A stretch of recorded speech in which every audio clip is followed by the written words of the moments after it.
Blanche de Jean-Jacques Moulin.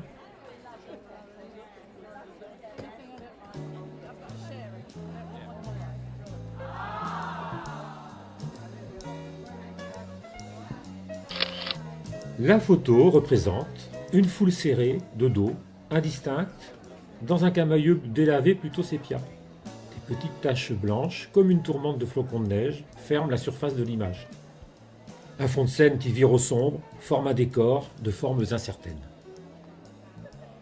Les premières lueurs du jour annonçaient déjà la fin de cette nuit du jazz. Rivée aux accords mineurs d'un rutilant Steinway, Suzanne Belvian entamait le dernier morceau de son programme, l'incontournable My Brother Did It, plongeant comme à l'accoutumée les spectateurs dans un bain de plaisir partagé. Debout, au milieu de la foule, Blanche sentit la main de Robert, délicate et protectrice, se poser délicieusement sur la peau tiède de son épaule nue et dorée par le soleil camarguais. Le jeu langoureux du piano berçait la jeune femme et, s'abandonnant au rythme de la mélodie, elle ferma les yeux pour mieux se délecter de ce précieux moment lorsque, soudain, la main de Robert desserra son étreinte.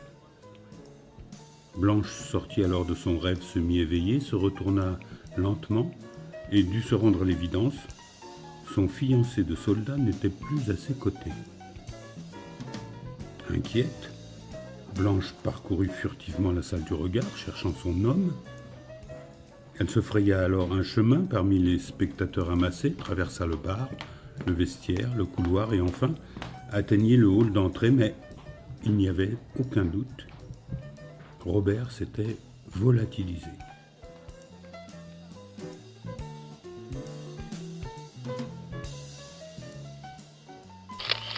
Cette photo représente au premier plan des marches en pierre. Il y en a 1, 2, 3, 4, 5, 6, 7, 8 marches. Deuxième plan, un bâtiment assez chic, puisque c'est un bâtiment qui, je ne pourrais pas dire exactement de quel siècle, mais c'est un beau bâtiment.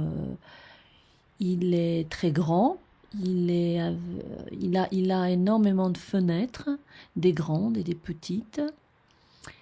Il y a des colonnes sur le devant, peut-être une porte. Il y a 4 colonnes et une porte au milieu, peut-être. Un drapeau, mais je ne suis pas sûre que ça soit tout à fait un drapeau. Il y a quelque chose qui peut-être vole au vent, mais pas sûr. Peut-être sur le toit des sculptures ou des fenêtres. Alors, difficile à dire.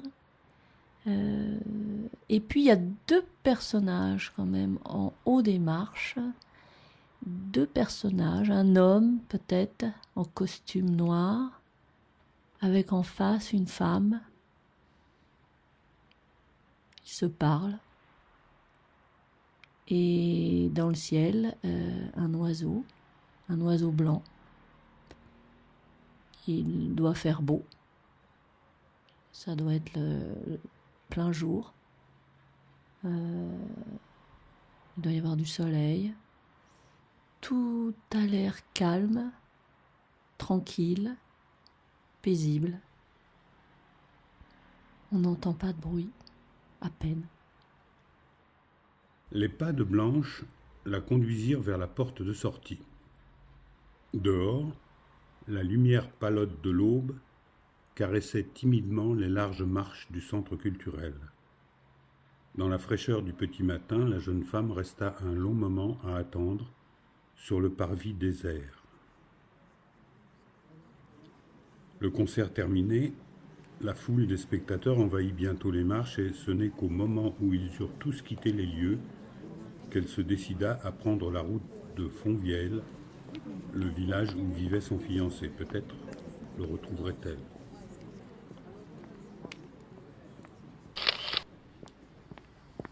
C'est un paysage en noir et blanc. une route paisible en terre battue, traversant une région d'exploitation forestière.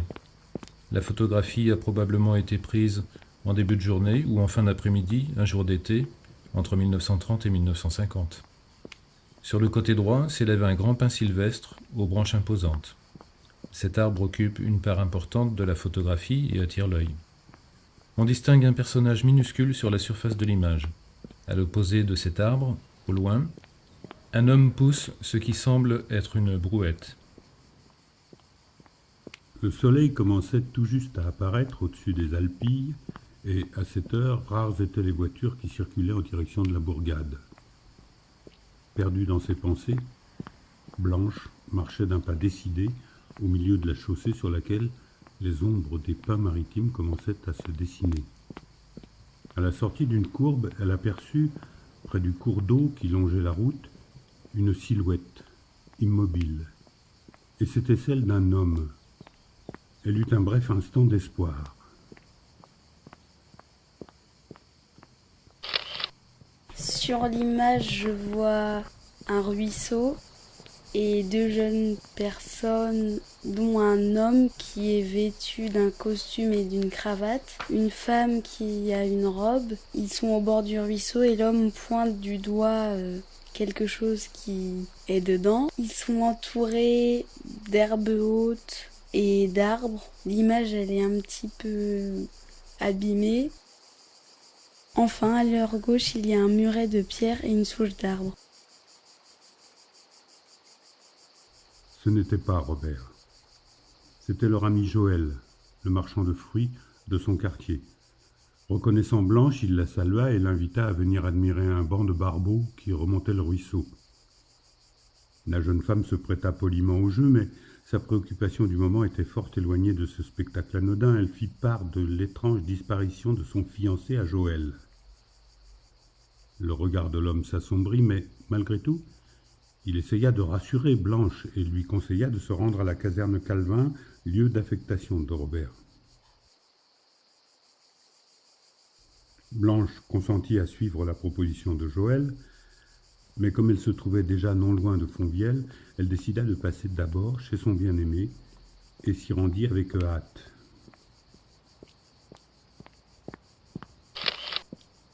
On devine le détail d'une fenêtre et d'un mince rideau soulevé par le vent à l'intérieur d'une tache de lumière surexposée.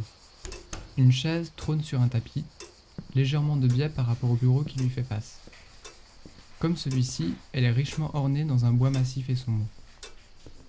L'ancienneté du tirage plonge l'ensemble de cette pièce dans une atmosphère délavée, jaune-verte, où l'équilibre et la douceur des flous est seulement rompu par la présence de quelques taches brunes.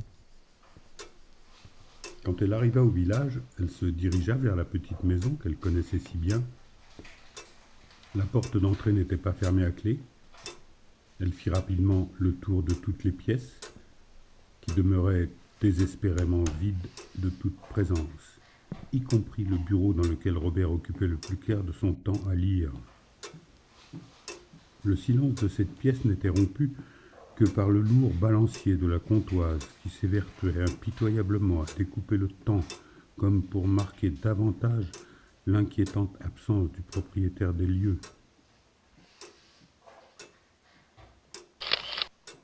C'est une photographie sépia, rectangulaire et ancienne. Elle représente 4 hommes moustachus en tenue militaire qui posent les uns à côté des autres dans une salle qui est occupée par une rangée de bancs. À gauche, on aperçoit un poêle à bois ainsi qu'une fenêtre qui laisse passer le soleil. Dans le fond, le buste d'une Marianne entourée de 4 drapeaux repose sur un meuble. La jeune femme décida enfin de prendre le chemin de la caserne. Arrivé sur place, le première classe de garde écouta sa demande, puis l'accompagna jusqu'à une salle de réunion encombrée de meubles anciens. Un buste de Marianne ainsi que des drapeaux français occupaient une place de choix au fond de la salle. Le soldat invita Blanche à s'asseoir et convia 3 autres militaires gradés à se joindre à eux. Une fois installés, ceux-ci suivirent avec intérêt le récit de Blanche et rapidement un mélange de surprise et d'incompréhension apparut sur leur visage. L'un d'eux, un lieutenant, lui signala que son fiancé était parti en permission depuis la veille et qu'il n'avait donc tout naturellement pas réintégré le régiment depuis. De plus en plus perplexe, Blanche prit congé des soldats en les remerciant. Cette photo laisse entrevoir 4 militaires en tenue et 4 femmes dans un jardin. Les femmes sont vêtues de robes et ont les cheveux attachés. Au loin, sur la droite, un homme ou un enfant s'immisce sur la photo. Cet homme est quant à lui habillé d'un costume 3 pièces et porte un chapeau. Cette photo est blanchie et usée car on aperçoit des traces d'usure ou des trous qui apparaissent. Des tenues militaires des hommes ressemblent à des tenues de la Première Guerre mondiale. Dans la cour de la caserne, elle croisa un groupe d'officiers accompagnés de leurs femmes. Ils la saluèrent poliment, mais perdue dans ses pensées, c'est à peine si elle les remarqua. Blanche se sentait vraiment perdue. Elle ne savait plus comment procéder pour retrouver Robert. Cette disparition subite l'avait plongée dans un sentiment de malaise tenace. Qu'était devenu son fiancé? Où était-il parti si soudainement? Et surtout, pour quelle raison? Tout à coup, une pensée lui traversa l'esprit. Il avait peut-être fait un malaise pendant le concert. Sans qu'elle ne s'en aperçoive, était sorti de la salle et avait alors été emmené en urgence à l'hôpital. L'hôpital. L'Hôtel-Dieu. La jeune femme décida de s'y rendre sur le champ. La photo nous montre un jeune garçon allongé sur son lit à plat ventre et très absorbé dans sa lecture. La chambre est sombre. La tapisserie vieillotte à petites fleurs, un meuble à gauche, et là, à l'angle gauche, un large ray de lumière passe tout près d'un bouquet de fleurs et vient tomber directement sur les pages du livre et le visage de l'enfant. Ce ray de lumière est magique. Pour moi, il semble une voix à double sens. D'une part, il éclaire ce livre et permet à l'enfant de lire. Et d'autre part, j'aime à imaginer que, par la lecture, l'esprit de l'enfant s'envole. Il s'élève et s'échappe, passant par ce ray de lumière pour s'enfuir par la fenêtre et s'envoler très haut, très haut. C'est une photo que je trouve d'une grande douceur. Quand elle pénétra dans l'établissement, le personnel soignant semblait très occupé. Un peintre, célèbre, venait d'arriver, une oreille sérieusement entaillée. Il fut donc impossible à Blanche d'intercepter la moindre infirmière. Elle se dirigea alors vers la première porte venue, espérant trouver derrière celle-ci un interlocuteur disponible. Elle frappa, doucement. Une voix l'invita à entrer. Curieusement, la pièce était plongée dans l'obscurité. Seule une applique murale éclairait faiblement un lit, sur lequel un jeune homme allongé sur le ventre lisait un épais manuel de médecine. Surpris par l'entrée de Blanche, il releva la tête et lui demanda ce qu'elle désirait. Blanche entamait son récit, mais le jeune homme l'interrompit poliment et l'invita à retourner dans le hall d'accueil de l'établissement et d'y attendre son père, le célèbre docteur Ray. D'après lui, ce dernier allait arriver d'un moment à l'autre, et la proposition du jeune homme laissait sous-entendre que ce médecin pourrait être à même d'apporter son aide à Blanche. Il s'agit d'une vieille photo en noir et blanc qui représente un village avec son clocher perdu dans la forêt, avec en arrière-plan des montagnes. Une rivière coule près d'une grande maison abandonnée, perdue dans les bois. Blanche s'exécuta sans insister et attendit près d'une fenêtre ouverte devant l'entrée. Au loin, le clocher de Fonvielle se détachait sur le ciel bleu azur et, d'où elle se trouvait, elle pouvait apercevoir un bras du Rhône qui semblait vouloir offrir une relative fraîcheur, bienvenue à cette heure. Le soleil était déjà haut et la température commençait à monter. Blanche avait chaud. Elle retira avec soin son gilet de soie qu'elle laissa glisser sur un fauteuil tout près d'elle. C'est alors qu'elle sentit la main de Robert, délicate et protectrice, se posait délicieusement sur la peau-tiède de son épaule nue et dorée par le soleil camarguais.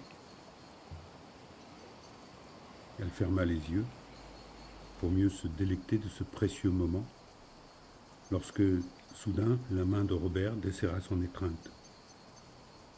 Blanche sortit alors de son rêve semi-éveillé, se retourna lentement et dut se rendre à l'évidence. Son fiancé de soldat n'était plus à ses côtés, mais elle reconnut le docteur Ray penché sur elle.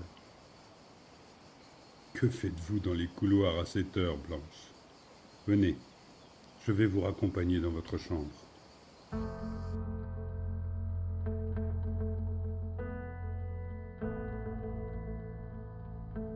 C'était Blanche de Jean-Jacques Moulin avec le narrateur Frédéric Magnien et les voix de Franck Lopez, Corinne Tardieu-Magnien, Jacques d'Olivet, Nina Martinez, Baptiste d'Olivet, Marie Moulin, Gérald Martin-Guibert, Dany L, Tom Fossé. Musique A Casual Emergency de Ron Dewey Trio et Subdivision of the Masses de Philippe Wiegall.